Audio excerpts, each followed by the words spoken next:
भारत में नौजवानों का एहतजाज रंग ले आया। मोदी सरकार ने जेन जी के सामने घुटने टेक दिए। बीजेपी का कॉकरोच जनता पार्टी सामने बेबस। भारतीय वज़ीर तालीम धर्मेंद्र प्रधान ओहदे से मुस्ताफ़ी। भारतीय तलबा 2 माह से पेपर लीक आउट मामले पर सरापा एहतजाज थे।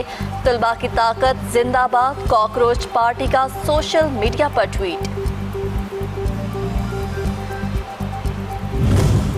कॉकरोचेस जीत गए, जमहूरियत जीत गई। भारतीय वज़ीर तालीम के इस्तीफे पर कॉकरोच जनता पार्टी का रद्द-ए-अमल। लिखा, कॉकरोच आ जाएं तो जाते नहीं।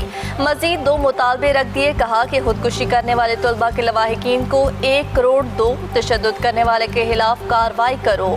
तलबा पर मुकदमात वापस लेने का भी मुतालबा। सिक्योरिटी फोर्सेस की ऑपरेशन अल-अज़्म के तहत बलूचिस्तान में कार्रवाइयाँ जारी। खटकोचा में फतह हिंदुस्तान के हलाक दहशतगर्दों की तादाद 13 होगी। मुतादिद कमीनगाहें तबाह। कामयाब ऑपरेशन के दौरान असलहा, बारूद और IED तैयार करने वाला मवाद भी बरामद। मुल्क भर में मानसून का सिलसिला जारी। अर्बन फ्लडिंग का खदशा। मुख्तलिफ शहरों में नशीबी इलाके ज़ेर-ए-आब। छतें, मकान, दीवारें गिरने और करंट लगने से मुतादिद अफराद जान से गए। मुल्क भर में बारिशों से गुज़िश्ता 24 घंटों के दौरान 9 अफराद जान बहक।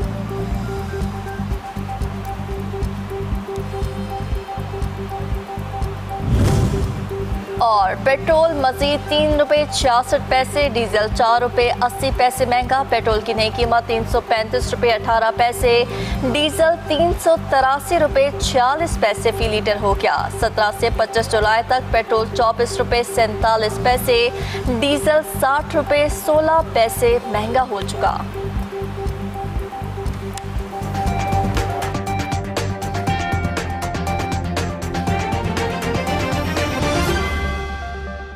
ईरानी वज़ीर ख़ारजा अब्बास अराग़ची ने कहा कि अमेरिका के साथ पैगामात का तबादला जारी है, सालसी का कोई मसला नहीं। ईरानी वज़ीर ख़ारजा ने कहा कि अमेरिका का धमकी आमेज़ और दबाव पर मबनी रवैया काबिल कबूल नहीं। ईरान ताकत, दबाव और धमकी की ज़ुबान कबूल नहीं करेगा। ईरान धमकियों और दबाव के सामने नहीं झुकेगा। ईरान अपने मौक़िफ़ से किसी सूरत पीछे नहीं हटेगा। आबना खुर्मुज़ में ईरान के हकूक़ का हर कीमत पर तहफ़्फ़ुज़ करेंगे।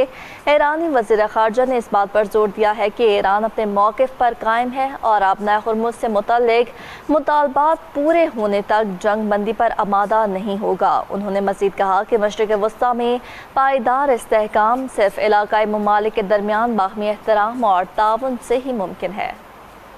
अमरीकी सदर डोनाल्ड ट्रंप ने कहा है कि ईरान मुज़ाकरात के लिए संजीदा है लेकिन डील करने के लिए तैयार नहीं।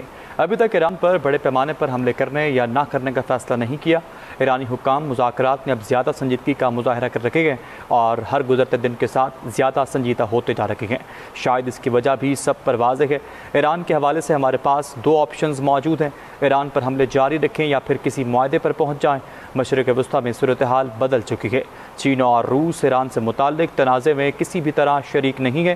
ताहम अगर दोनों ममालिक ईरान को हथियार फराहम कर रखे हैं तो ये इनके अपने मफाद में नहीं होगा। पाकिस्तान में ईरान के सफ़ीर रज़ा अमीरी मुक़द्दम ने कहा कि बरतानिया के साबिक़ वज़ीर आज़म स्टॉर्मर ने ईरान जंग में अमरीका इसराइल का साथ देने से इनकार किया। ईरानी सफ़ीर ने कहा कि स्टॉर्मर पर अचानक नाअहली के इल्ज़ामात लगे, दबाव के तहत मुस्ताफ़ी होना पड़ा। रज़ा अमीरी मुक़द्दम का कहना था कि नए बरतानवी वज़ीर आज़म ने ओहदा संभालते ही फ़ौजी अड्डे अमरीका को दिए, सिफारतकार ईरान से वापस बुलाए। पाकिस्तान में ईरान के सफ़ीर ने मज़ीद कहा कि सरके स्टॉर्मर का इस्तीफ़ा और उसके फ़ौरन बाद के इक़दामात क्या मशकूक नहीं। ईरान के चीफ जस्टिस ग़ुलाम हुसैन मौसनी ने कहा कि तेहरान की अपनी पड़ोसी ममालिक से किसी किस्म की दुश्मनी नहीं। हमने हमेशा अपने पड़ोसी ममालिक की मदद की है और मुश्किल हालात में भी आइंदा उनका साथ देते रहेंगे। ईरान सिर्फ अमरीकी जारहियत के असल मरकज़ या बुनियादी ज़रिए को निशाना बना रहा है। ईरान के चीफ जस्टिस ग़ुलाम हुसैन मौसनी ने कहा कि तेहरान की अपनी पड़ोसी ममालिक से किसी किस्म की दुश्मनी नहीं। हमने हमेशा अपने पड़ोसी ममालिक की मदद की है और मुश्किल हालात में भी आइंदा उनका साथ देते रहेंगे। ईरान सिर्फ अमरीकी जारहियत के असल मरकज़ या बुनियादी ज़रिए को निशाना बना रहा है।